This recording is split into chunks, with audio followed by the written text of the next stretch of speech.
ABC News investigation that began last October. One of the most controversial visitors in recent memory will be welcomed to the White House tomorrow, and it's that thorny question: what is the U.S. willing to overlook to keep an ally? In this case, the ruler of the West African nation of Gabon. As the leader arrives, Brian Ross investigates the dilemma of dealing with President Bongo.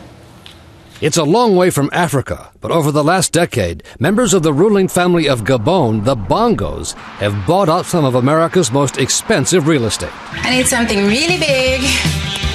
Really big. This $25 million home in Beverly Hills caught the eye of Inga Bongo on an over-the-top shopping spree with VH1 cameras along in 2006.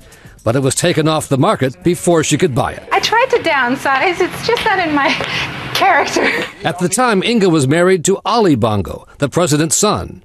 But now Ali is the president, ruling over not only the country, but a family empire estimated by U.S. investigators to be in the hundreds of millions of dollars, the alleged product of massive corruption for years by the Bongo family. And it's made them incredibly rich. It's all in stark contrast to how most people live in Gabon, where, despite huge oil revenues, a third of the country exists on about $2 a day. The State Department's most recent report calls Gabon a place of widespread government corruption. President Bongo refused repeated requests from ABC News for an interview so we could ask him about the allegations of corruption.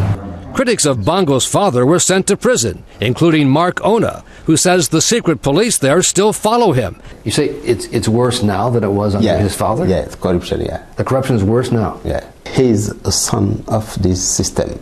Just last year, President Bongo reportedly spent more than $100 million on this Parisian townhouse.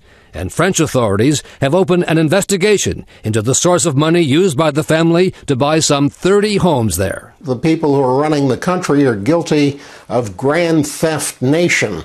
Yet tomorrow, President Bongo will be an official guest in the White House, an Oval Office visit that will carry great symbolism in Africa. And the White House says about all this? Well, today the White House press secretary said it was appropriate for President Obama to host Bongo, despite the allegations of corruption, because of his new reform efforts there and the fact that Gabon has voted with the U.S. at the UN. The press secretary said President Obama often meets with heads of state who have less than sterling records. The dilemma, as we said. Thank you, Brian.